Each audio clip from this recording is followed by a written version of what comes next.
Hey, Geekscapists, welcome to a brand new Geekscape podcast. I'm Jonathan London, your host.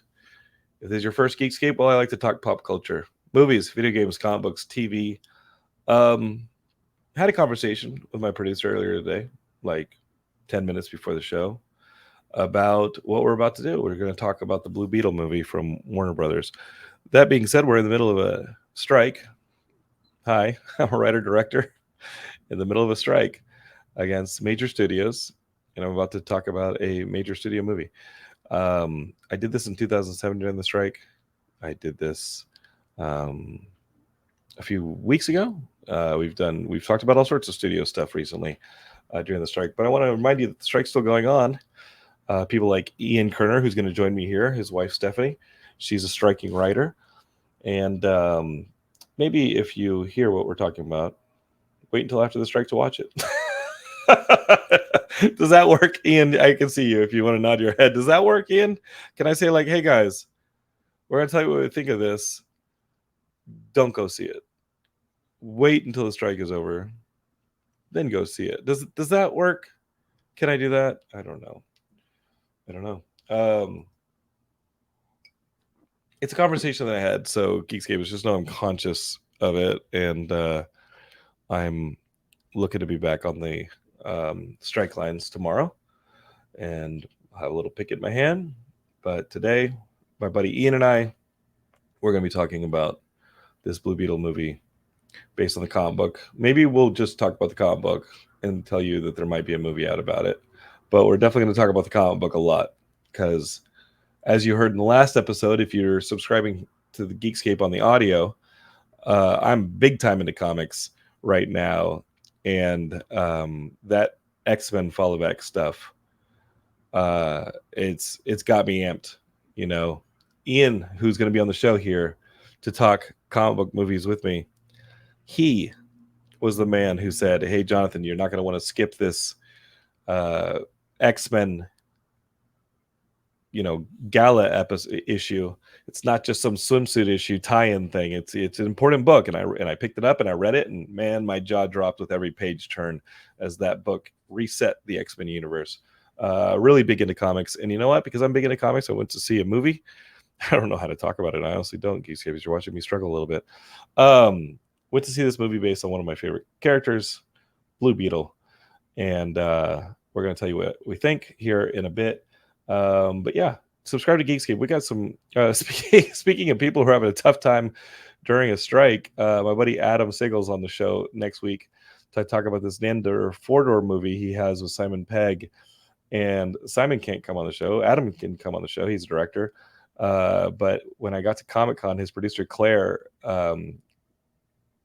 she had just gotten back from set. We'll talk about it next week, but she'd just gotten back from set in Arkansas where Adam's shoot got shut down by SAG because they were waiting on the paperwork to say that they had an interim agreement.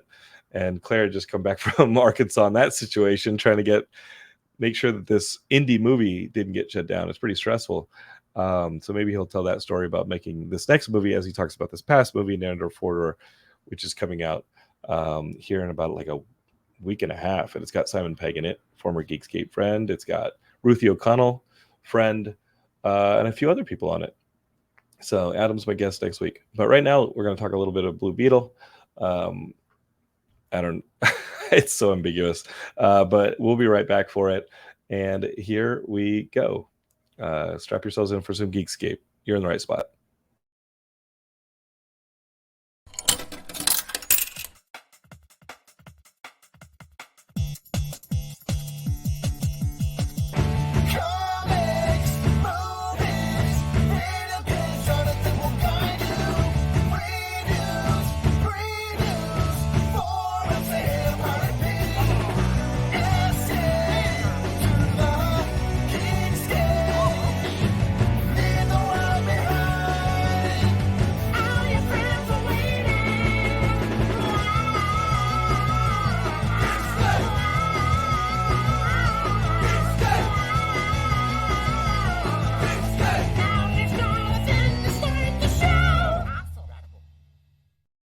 All right, Geekscapists, welcome to the Geekscape podcast.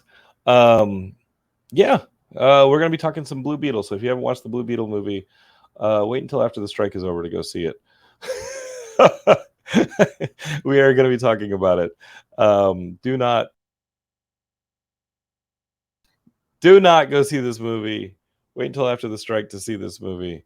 But we are going to be talking about it with my friend Ian. I think that's what I do. I don't know. I was just talking to my producer about this whole Geekscape thing and what we do, because I love talking comics. I love talking video games. I love talking pop culture. That means movie and TV. And right now that strike's going on. All right. Let's get Ian in here. Ian can spoil this thing for you. Ian, you can talk about the Blue Beetle movie. I can. So what are you saying? You can't talk about it? Yeah. Dude, I don't know, because here's the thing. Like, I went clean through 2007 strike talking about this stuff. Remember the writer's strike 2007? Yeah, Jonathan, and then, you have nothing. I literally had, and I don't have any projects with the right. with the studio. You have nothing to do with this project. Nothing to do with it. Okay, so Ian. You don't Ian, have a problem. Ian, as my legal counsel, as my manager. I'm not advising you legally, but I'm telling you that my understanding is people can't promote things that they're involved with. That's what the limitation is. And you're not promoting it. You're talking about having seen it. So don't give a recommendation maybe, but, personally, I'm going to say I want people to see this movie. Generally speaking, it was really good and it needs the box office. So I'm very uncomfortable with this idea of wait to see it. No. I know. And Ian, as a Latino, I think that this movie is important. And I think that having a movie like this at the Latino box office is important. And it's a effing shame that this movie came out during the freaking writers and actors strike, because this is a movie that I think a lot of people should get behind, regardless of their affiliation, regardless of their, I mean, as a Latino, I had this movie as one of the most important movies I wanted to see this year. I was so stoked to see this movie.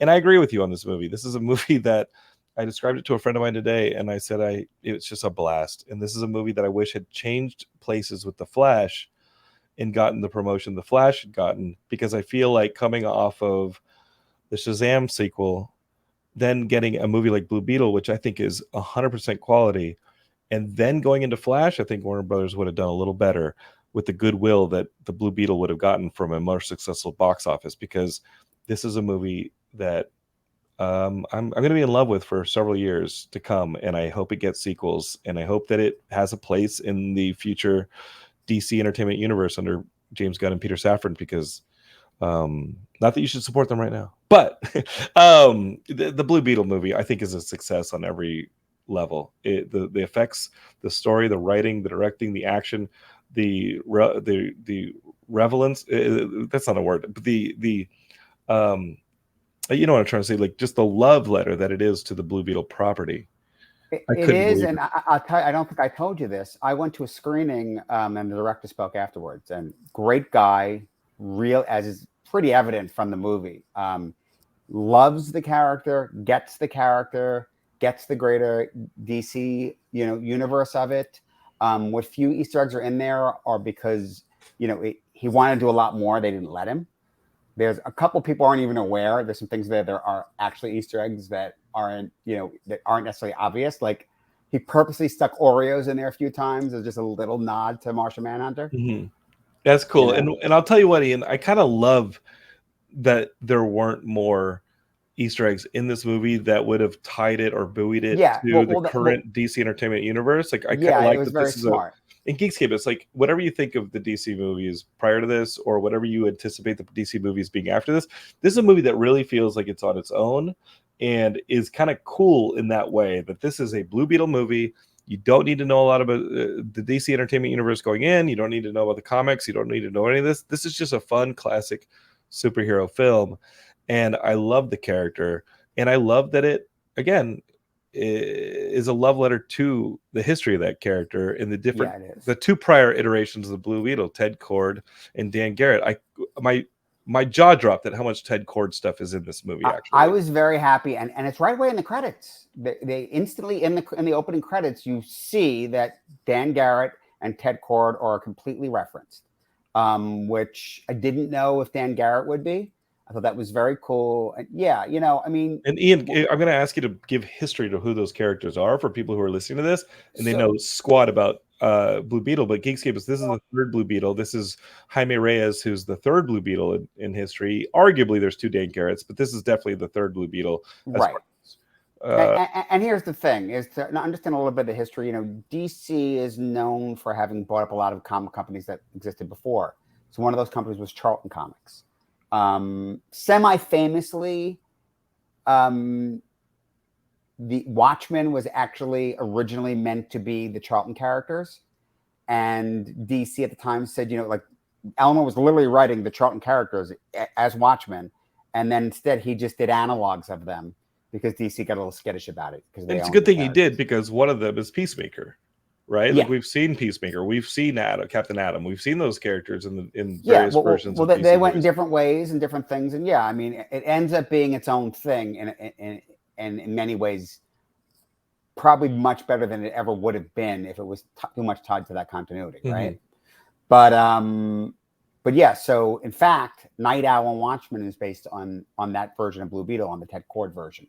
But the Charlton comics originally had Dan Garrett, and the Ted Kord version was still published by Charlton.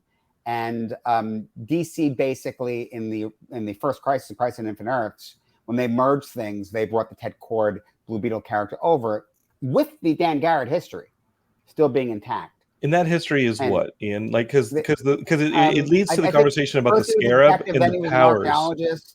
But the powers of the Scarab, right? This guy finds the Scarab, and he had mystical powers that he got from the Scarab. And then Ted Kord got the Scarab, but it never worked for him. Okay. And so he had to use like gadget-based invention powers, which we see a lot of in the movie. So he was inspired by the idea of a Blue Beetle. So he made, the ship, and he made gadgets. And, so he had this company, Kord Industries, which was in the movie. And we actually saw the gadgets. I mean, in fact, that was one aspect of the movie that was, for me, perfect. I couldn't believe how much of the bug ship that we had in this movie. The bug ship is all in this movie. And I was in love with it. And I kind of love that Jaime is an outsider. He gets the Scarab attached to him very quickly. Ted Kord's daughter's involved. Ted Kord's sister's involved. Ted Kord's sister, in Ted Kord's absence, has taken over the company. That's when we meet her. It's Susan Sarandon's character. And Jaime Reyes is this college grad whose family's about to lose everything, lose the house. They're, this Hispanic Latino family living in a place that's completely getting gentrified by corporations very quickly. And I thought that was a really economic directing choice. When you see him coming into the airport at the beginning, he's coming home from college. You see him wearing a Gotham University sweater in the movie, and you see signs. It says, "Welcome to this town, this fictitious kind of Miami town." And there's Kord Industries everywhere, but also it's like tax-free haven, and it's super corporate friendly. Right. And then you see the dichotomy between the wealth and the disparity. You also see LexCorp in there, so that's one big Easter egg. Look, so speaking of the history stuff, so, they reference the Dan Garrett stuff, and that he had powers from the Scarab, and that Ted was never able to access them, which is similar to the comics.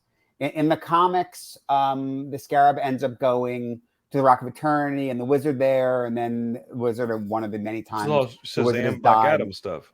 Yeah, exactly. Well, because that's the thing, is the Scarab, the historical Scarab, is seemingly tied in with all that semi-Egyptian, Bialian, all their Targaryen stuff. Yeah.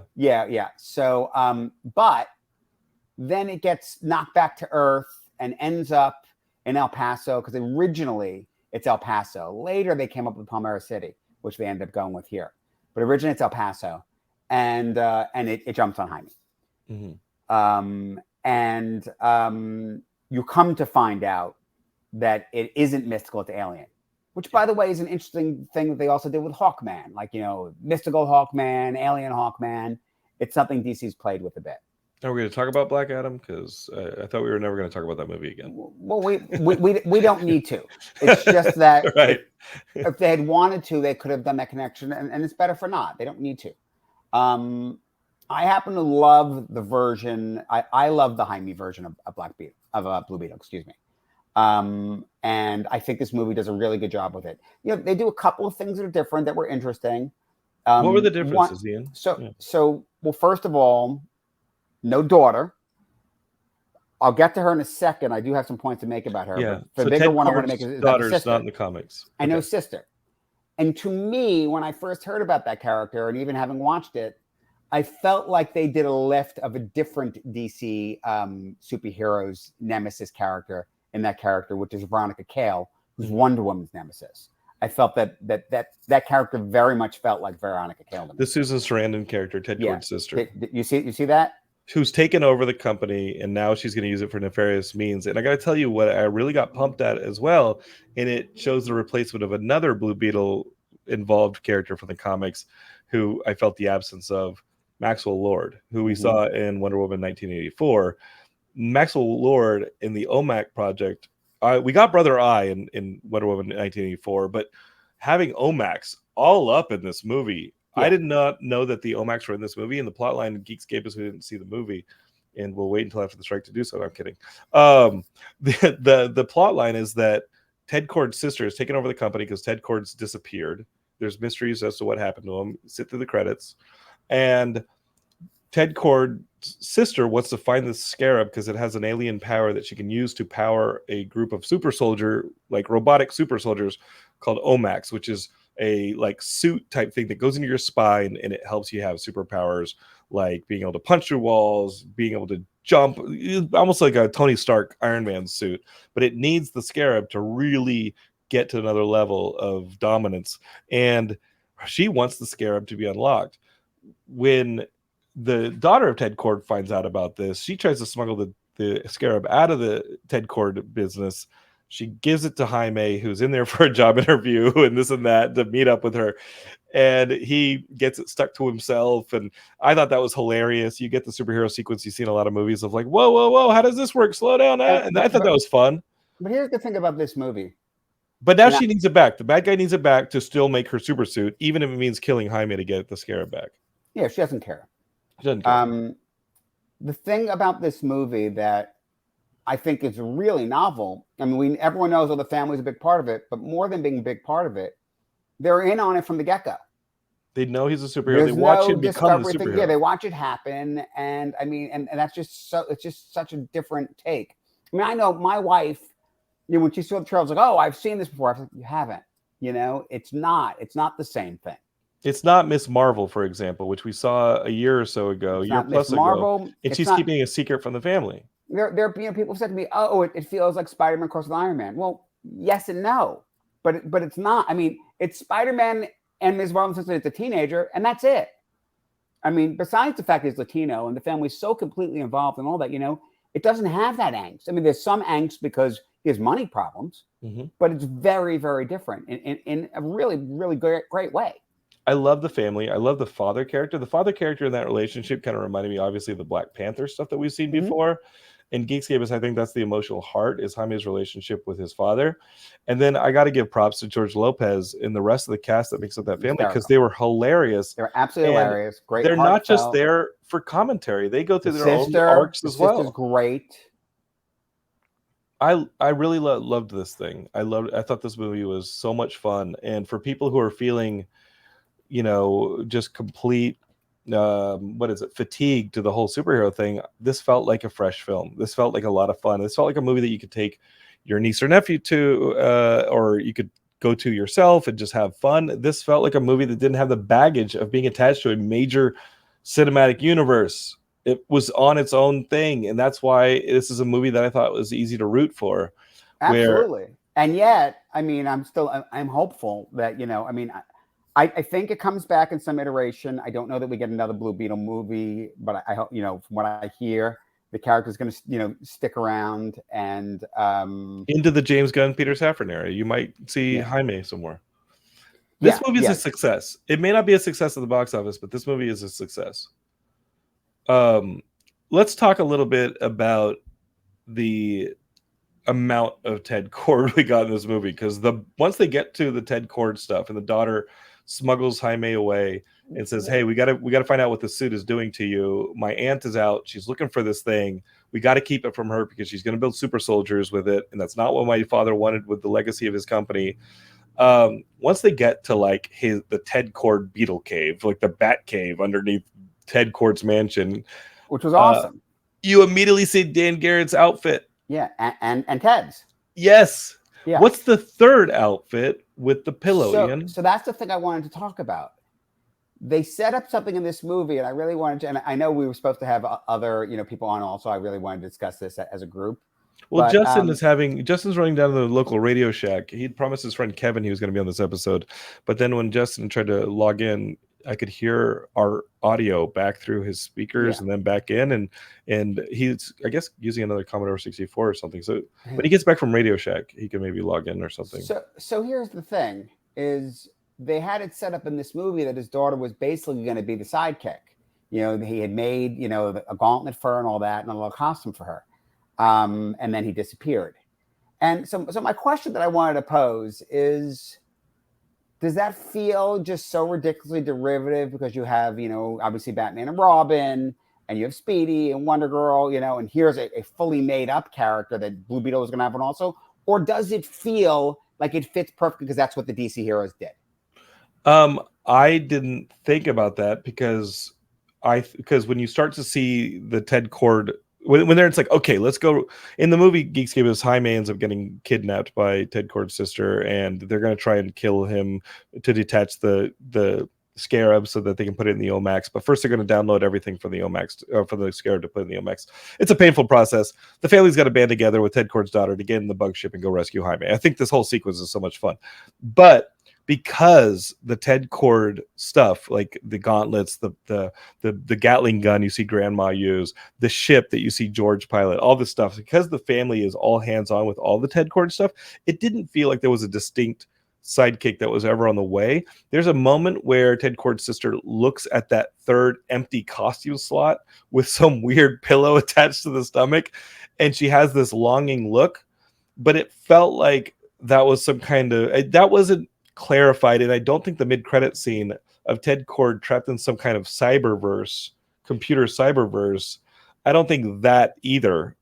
clarified what that third costume was. I think they went out of their way with Ted Cord to, knowing that, I mean, we know Booster Gold is coming, so I think we're going to get Ted. That's been announced, and this sets up that Ted Cord's out there. And why is it Jason Sudeikis who's going to play him? Well, maybe it is. Did you see the artwork in the mansion? Yeah, but it looked like Jason Sudeikis. Because they actually, there's a statement was made that, you think that would be great casting, but the bottom line is they're not locked in. It's artwork. It's very intentional. They didn't lock in an actor, so they don't have to then, if they recast it, whatever, it just still lines up. It's perfect. So I think that was good. But if you recall, one of the outfits looked like it's a sidekick's outfit, and she straight up says that gauntlet was made for her with the Nintendo. Yeah, it's a power glove that's then turned into like basically a Miss Marvel construct force gauntlet. Yeah. But the thing about that though, again, is that was the plan before Jaime's family came into this, before the Scarab merged with Jaime. I think going forward into a Blue Beetle movie, it's awesome to see the Blue Beetle third iteration and second iteration in those two families kicking ass. I think that this is straight up a family franchise now. I think adding Booster Gold to it, I think you take whatever version of the Blue Beetle, it's got to be Ted Cord, maybe it's Jaime, but the Booster Gold stuff is its own thing, and you can remove Blue Beetle from this. But when you see the Blue Beetle stuff doing the Blue Beetle thing, I think this is a family movie.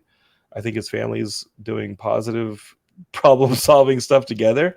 I think the tone of this movie was fun, awesome. This is one that you feel like you're sharing. I was so confident in this movie walking out of it, and then I saw the box office, and I was like, oof. Geekscapists, if you ever wonder why actors are paid what they're paid, it's so that they can promote these films, and not part of it. Not having actors to promote these films is the reason that we're getting delays on several projects. It's the reason that Sony has voiced that they've moved Kraven in their non-Spider-Man slate, because without the Spider, what's Kraven really about? You got to have Aaron Taylor Johnson at least going on some Tonight shows to do it. You saw today that Dune 2 got delayed to 2024 because we don't think maybe the strike will even be over by December, so that December date shifted. This is real stuff, and I really, again, hope that Blue Beetle as a film franchise is not a casualty. Seeing these characters in other DC movies, it sounds like something that James Gunn and Peter Safran are perfect for, because guys, that Superman casting and the fact that they cast Metamorpho, that we're getting Metamorpho in a Superman movie, like, and the casting is perfect. I cannot believe that this is. I mean, you thought you were in a geek golden age before. It gives me high hopes for what they're doing going forward. Like, James Gunn really knows the material. I'm hopeful. There's no reason that as much of this movie as Gunn wants doesn't survive it. The box office makes me concerned about there possibly being, a direct sequel, but there can be. By the way, I loved Ted Kord's daughter. I thought she was great. Brazilian actress, our friend Guy Pereira, who you guys know from Geekscape. Remember, he directed Cowboy Heart that I wrote, and with Guy, and we went down to Brazil and made it. Guy made another movie, and that Brazilian actress who plays Ted Kord's daughter, he texted me and goes, she's friends with everybody in my cast. We thought about using her or something like that. I was like, oh, that's cool. She seems like a nice person. I could definitely hear the Brazilian accent versus the Spanish accent, which is kind of funny. But they said that her mother was Brazilian. Cool. She said her mother was Brazilian. So they just kind of wrote that in for the character. I love how they did their homework. I love how they did their homework on the Latino stuff. I love how they did their homework on the Blue Beetle stuff. She was up for the Supergirl in Flash. And it came down to the two of them, and because of COVID, she couldn't travel. She was actually down in Brazil, so that's why I went to Sachikaya. Well, I got to tell you, this is a pretty good consolation prize because I think this is a really great movie. I loved the Supergirl in the Flash. I love that actress. I love that Supergirl in the Flash. Yeah. Well, I hope we see both of them again, but remains to be seen. Ian, what are you hearing on the inside? I know you have sources. In terms of what? In terms of these characters? Yeah, these characters and what we're seeing on the beginning of this. Too early, nothing yet. It's. I think you saw they're announcing a timeline on Creature Commandos. It's animated. Yeah, it's animated, but it's going to be part of it. So that's the big thing Gunn's doing is anything they're doing going forward is all the same continuity. It all counts. But then it's going to be Superman Legacy, and we'll see what comes beyond that. I got to tell you, they can pick and choose anything they want. Listen, I've said to you for a long time, I think Gunn said we get to pick and choose. It's a multiverse, and that enables him to keep as much of the stuff he's done as he wants. So the Suicide Squad and Peacekeeper is going to remain intact. We're clearly doing that with the Waller series. That's clearly a part of it. Exactly. James Gunn's wife isn't out of work. One of the characters we have not talked about, probably the most famous superhero in the film, you haven't even mentioned, Ian. Batman? Batman's not in the movie Geekscape. I hate to spoil it for you. Yeah, he's referenced in the movie. No, let me see if I can do this without destroying my desk. The one superhero I have on my desk, Ian, that is in the movie that Ian has not even referenced, and is easily the most popular superhero on screen in the movie, right here, Mr. Chapolin himself. Chapolin Colorado has that's a much bigger reference in the movie. I have one of these things, little Chapolin who climbs on my desk. Ian, let me show you this thing. Look, Geekscapists who are watching this, I have a little Chapolin, and I got to tell you, there's a sequence in the movie where George Lopez, who's a little bit of a garage inventor himself, has some contraptions and he uses to break into Cord Industries with Jaime and Ted Kord's daughter, and he calls this thing the Chapolin, and this device, he goes, I call it the Chapolin, and I was like, oh, that's cool. It's red and yellow, like Chapolin Colorado, but and I was super excited about it. Then later in the movie, there's cartoons of Chapolin in the movie. And then in the end credits, there's a Chapolin sequence. When do we get our Chapolin movie, Ian? Please. I haven't heard anything on that. Look at this little guy. I think this might be the closest we get, but hard for me to say. Look at this. That was one of my favorite parts of the movie, because any Latino kid who had a childhood where they've been to visit the grandparents in Latin America or here, like, knows all about Chapolin, and having him in that much of a movie, even as like a joke, a throwaway, the references, that it was pretty great. Again, Geekscape, I can't say this enough. This is a movie that did its homework. And you watch these movies and you're like, oh, do the filmmakers know the origin stuff? Do the filmmakers know the source material? Holy crap. And here's what's interesting about this movie. I don't know, I think it's just probably worth saying because not everyone would know this. There was this back and forth going on of different agendas as all these regimes at Warner Brothers kept changing. This movie was originally developed to be a direct from HBO Max. And then we almost lost it. And then they decided, no, we're going to go direct direct to theatrical. And they scrambled. They threw a little more money, but not a ton more. This was only a 57-day shoot. Wow. Every part of this is impressing me, dude. Yeah. So, I mean, and it's a really good, solid movie. It deserves to be seen. You know, it has heart. It's fun, but the effects are really good. And it's well written. And Geekscape is it passes the litmus test as both a superhero movie, a Blue Beetle movie, a DC movie, and it's a great family movie. A family movie, and again, like a movie that Latino audiences can say isn't just pandering. It's not just stereotypes. You start to get a little bit like, oh, is it going to do a stereotype with like the deportation because two of the members of the family? Nope. We're going to move away from that. We're going to go to humor and heart, and we're just going to keep nailing humor and heart. And I loved it. And I got to tell you, Ian, we got to talk about the infinite crisis of it all, because so much of Blue Beetle's story, he came in Crisis. Jaime's introduced in Crisis, and that's that brother eye connection. Well, we'll talk about the first Crisis that introduced the Charlton characters to DC. That is the Crisis in '86. Yes. And the Charlton characters were bought, and this is a crazy story. Paul Levitz bought those characters for $5,000. Who was the editor-in-chief of DC. He was the editor-in-chief of DC. I have his card, and like I should try and get him on Geekscape, because I met him at a Boom holiday party years ago. Cool. And Paul Levitz was a pretty nice guy.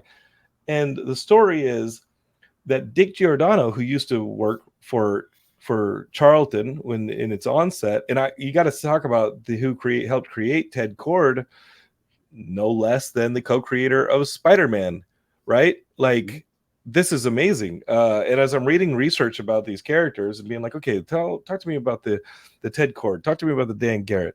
I'm reading that, you know, all these characters have so many important comic book icons. But Giordano, who was one of the big editors over at Charlton, which was such a small outfit back then. They were running on an old school 1930s, 1940s printing press out of go read that Wikipedia on Charlton Comics when you get a chance. I'm surprised that they lasted from the 40s to the late 80s, and then ultimately the thing burned down and fell apart. In 1999, that's how long that thing lasted, and they were printing comics off this thing. But Dick Giordano, he was part of that 60s movement of bringing the Blue Beetle together and getting all those things together, because Charlton wasn't really printing superhero books that much. Most of their stuff was crime and romance, and they had these superhero books, which mainly are the Watchmen characters, and those are the ones that Paul Levitz, as a gift to Giordano, who was now an editor at DC in 1980, 82, 83, he bought these characters from Charlton, who wanted nothing to do with superheroes. They were printing like TV adaptation comics, like the Partridge Family. He bought them for $5,000 a piece. He bought Blue Beetle, Peacemaker, The Question. $5,000 a piece. Captain Atom, $5,000 a piece.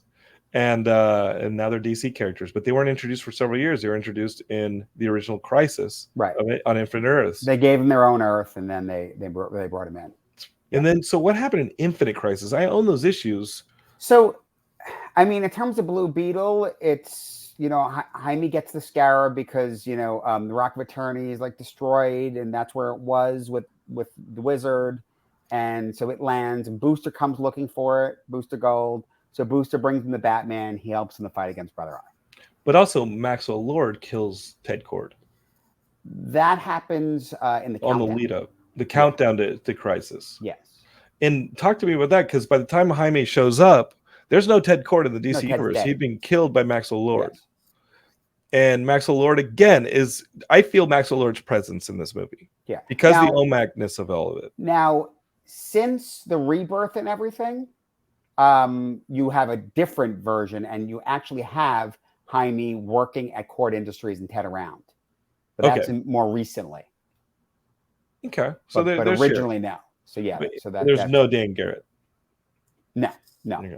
I figure with like Hawkman and with Black Adam and Shazam and all that stuff, having the Rock of Eternity and having the Egyptology and all that archaeology origin of which Dan Garrett is a major part. I think that stuff needs to kind of be sidestepped on the cinema. You didn't need any of that. And it's fine. What was interesting to me, and I think they did a good job of this because you don't need it yet, because it is actually how it started, and you don't get many answers about just that it's alien, it's all you know. All you know is you don't get anything alien. more. And there is a lot more there. And in fact, Young Justice, actually, that show dived into that a lot.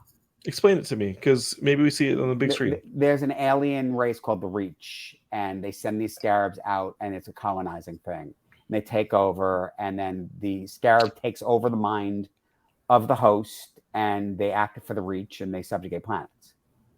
And how is Jaime able to repel that? Jaime has a special bond with the scarab, with Kajida, and he's an anomaly, so he fights against it. When he yelled Kajida on the big screen, you got pumped, right? Yeah, because that's another deep cut that shows the amount of love that they had for this character going into this movie. I can't stress enough like how and that's the thing is the fact that they did that. It's definitive that that the scarab is sentient, and I mean that backstory, it's there. It's just not explored yet.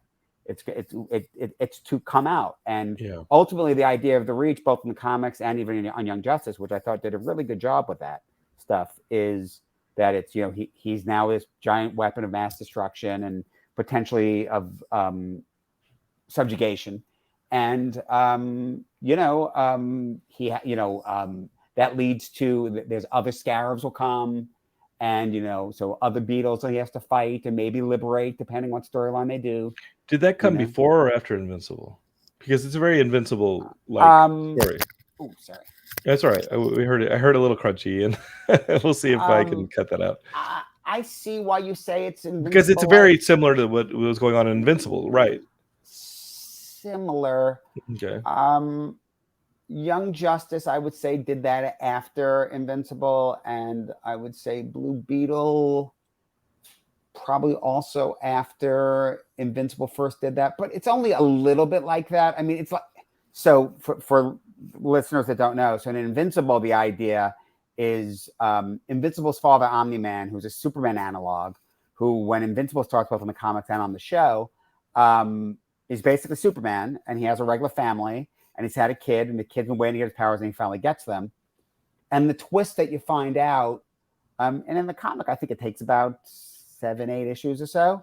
The twist is that he's actually there to colonize. He's actually a bad guy. He's been a good guy all these years, for years and years, just to lull Earth into, a false sense of security. And part of what the Viltrumites do is they actually impregnate just to propagate the species. And the idea being that their genetics is so strong that if they can have the child, it ends up being very Viltrumite-like. So Invincible actually ends up being just as powerful as his father, but he fights his father. So the Reach is more like an alien weapon. Yes. And the old Viltrumites are a race. And therein lies the difference. No. The Reach is a race also. But they have the weapons are what they use, not themselves. They use these scarabs, the weapons. They're like think of it like this. Yeah, that's like a seed. The scarab, in a weird way, is an analog to a Green Lantern ring, except that more like Venom and the Clintar. It's symbiotic, and it takes over the host normally. The programming overrides the host. Doesn't kill it. It's just they're there and they don't have a say. And it won't leave until you kill it. It's part of you. Like, we are not going to see Dan Garrett because the scarab is not on him. He dies. Dan Garrett's dead. Right. Yeah. Right. Otherwise, the scarab wouldn't be free. Yeah. All right, Ian. What else do you want to say about this Blue Beetle movie, other than I really think people should go see it and give it a chance? I thought it was great. It's fun. Really, everything about it. It's a lot of fun. I don't think there's any other Easter eggs that we need to talk about. But I think that it's set up in such a way, as we said, that it's not beholden to any specific version of the characters it references, which is great. Yes, it references Superman, Batman, and Flash. There's going to be Superman, Batman, and Flash. So that's fine. So I think in all those ways, it easily gets to continue. It's just a question of where. Yeah. I think Solo is great. But this character can drop into the upcoming anywhere. And I would expect Booster Gold. Some version. I mean, at least Ted there. Honestly, as I was watching it, my whole thought was, oh, Ted's missing. He should be with Booster. And I was like, God, I wish that would be in the tag, but we probably can't get that because they, either aren't that far along or didn't know whatever else, but the tag we got can easily line up with that. Yeah, when George Lopez's character Rudy turns on the computer and starts figuring out all the technology in Ted Kord's bug cave, I'm going to call it, it activates a computer, and in the mid credits, you hear Ted Kord's voice over the computer saying, "Hey, this is Ted Kord. Whoever turned on my computer, you have to get a message out." Like, and I'm sitting there going, "Oh my God, could he be in the future with Booster Gold? Could he be doing this and that?" Like, and maybe, and we don't so know, much which cool is fine. stuff. And absolutely fine. And all I gotta say is, I really hope when the strike is over, we go back to having superhero movies from DC and Warner Brothers, that this is a character that does not get forgotten, because this movie is a success. It's one of my favorite movies of the year. And I was telling a friend of mine that for a industry that is supposedly experiencing superhero fatigue, in 2023, we have gotten a really great Blue Beetle movie. We've gotten an amazing Ninja Turtles movie. We've gotten a Spider-Verse sequel, and we got a very, very good Guardians film. And sure, you may think some of the lows were very low, but we got some really good superhero movies, and Blue Beetle is one of them that you just, if you're a superhero fan, if you're just a fan of fun movies, this is not one that you want to skip. I agree. I'm rooting for it. Ian, I talked about that X-Men, Hellfire Gala. Man, Ian, I told you.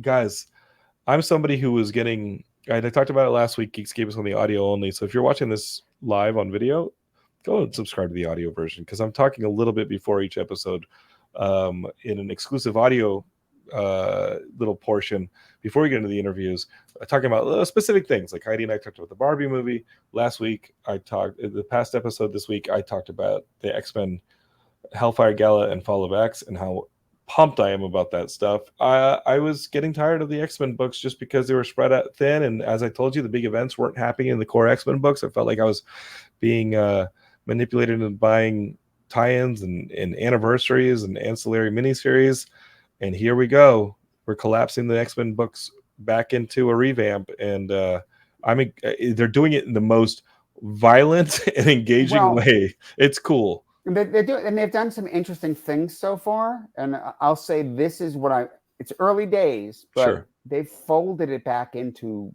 it doesn't feel separate from the rest of the Marvel universe. Finally. Yeah. Specifically, Tony Stark is directly involved. Dude, Tony Stark being almost responsible for the Stark Sentinels is awesome. And I mean, because here's the thing, he would not have been a part of the Stark Sentinels had he not gone on this crusade to spend all of his money getting weapons off the black market. Right. He spent all his money. He had no money. He could not protect his company from being taken over. Stark gets taken over, and it's get used to make better Sentinels. Yeah. The other one is Captain America putting together the Uncanny Avengers and the Unity Squad. And so that's pretty cool. And there's one more book we're not talking about, is Kamala Khan has a book where she's clearly a mutant, but she's a little undercover. Right. So again, that's the obvious thing where they're lining up more with the MCU. It remains to be seen whatever else, but it does feel to me like this idea of mutants. Just removing Krakoa already changes things. We'll see what they do with Araco, which is Mars. That's Mars. But there's some interesting ideas coming out of it. Realm of X came out this week. Mm-hmm. I don't know if you got that book. I didn't pick it up yet. I haven't been to the store. It's pulled. You know what it is? Run the name past me again. It was Realm of X. Realm of X. Is that the one that's what's her name? Eliana. Yes, and she's Eliana, and they're in a different dimension. Well, it's like the New Mutants title. Yeah, except for where they are.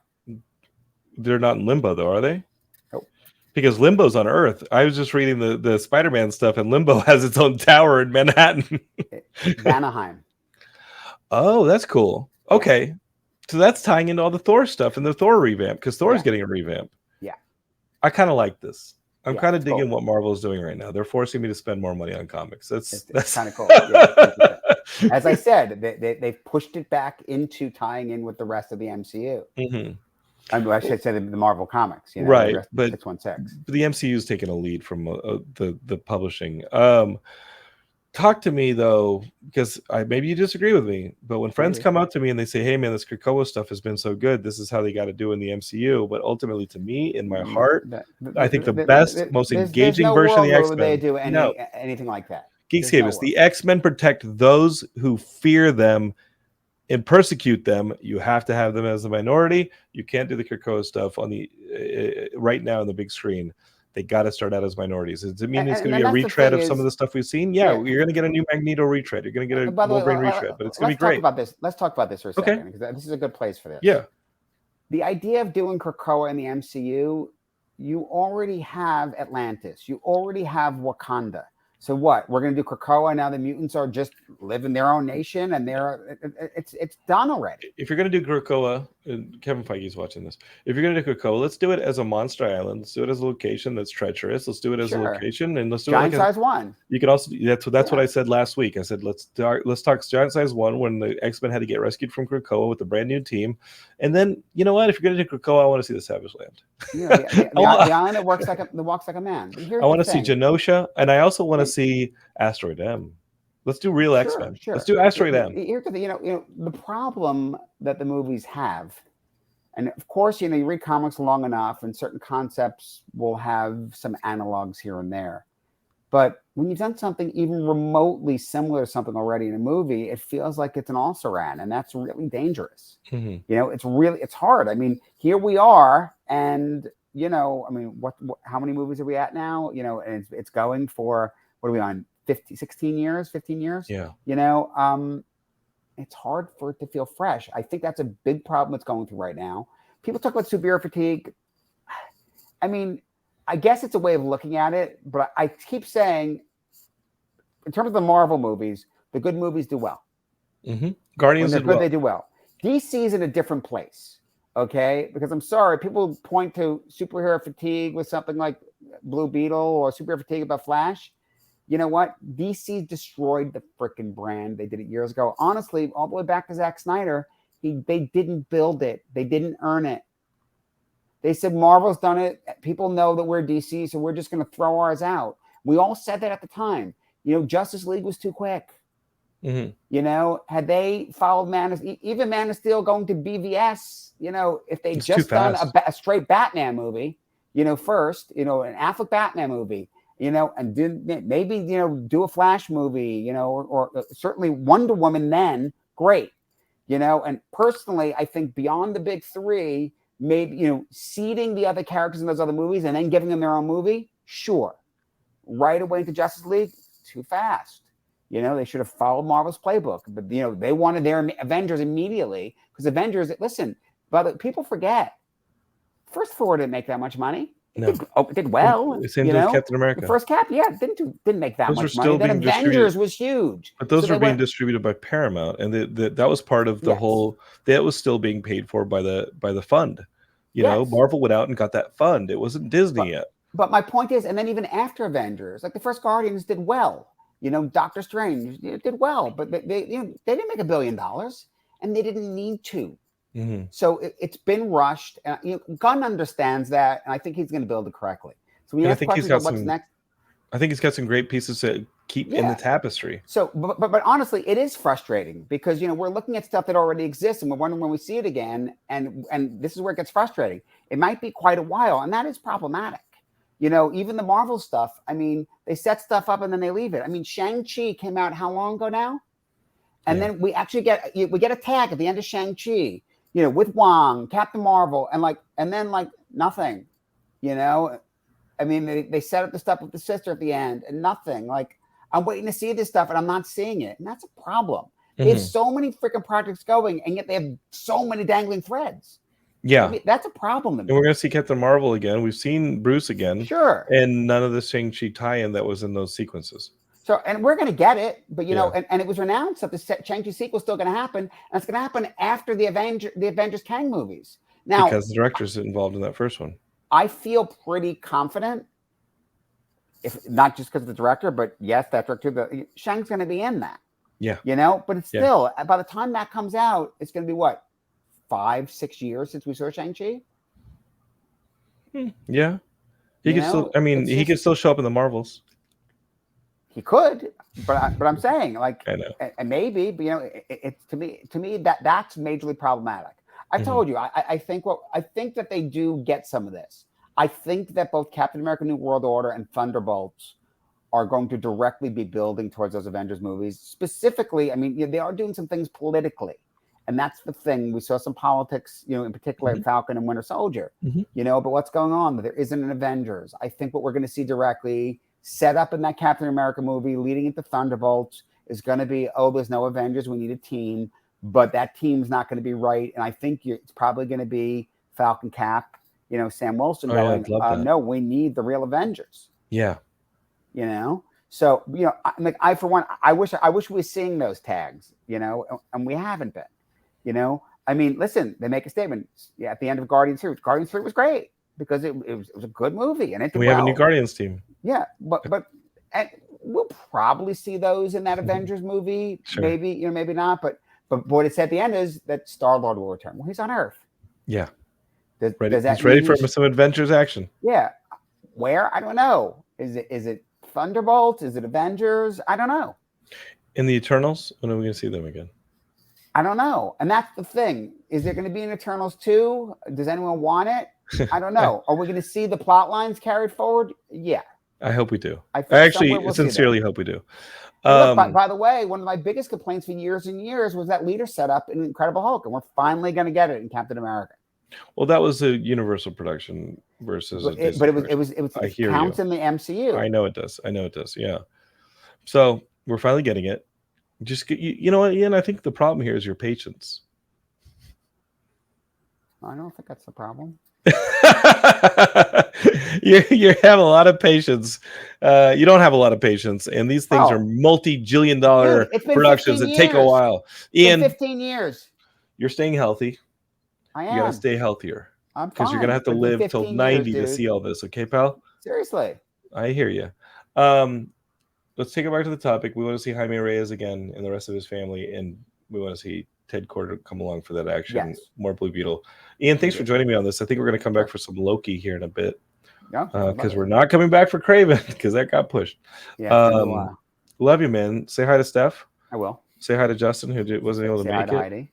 I'll say hi to Heidi. Geekscape us. Subscribe to the podcast. I'm putting a little bit of audio extra on episodes. Not this one. This one, we went straight to Blue Beetle. That was the mission. But I've got some great interviews coming up. I've got some guests that I was like super stoked to talk about and talk to. But it all starts next week. So subscribe, share it with your friends, leave us 5 stars. That helps our visibility and all that. More cool. Geekscape, the more fun. Okay. Thanks, Ian, so much, dude. Cool. Peace, buddy. Chapeline says hello. Bye. Bye.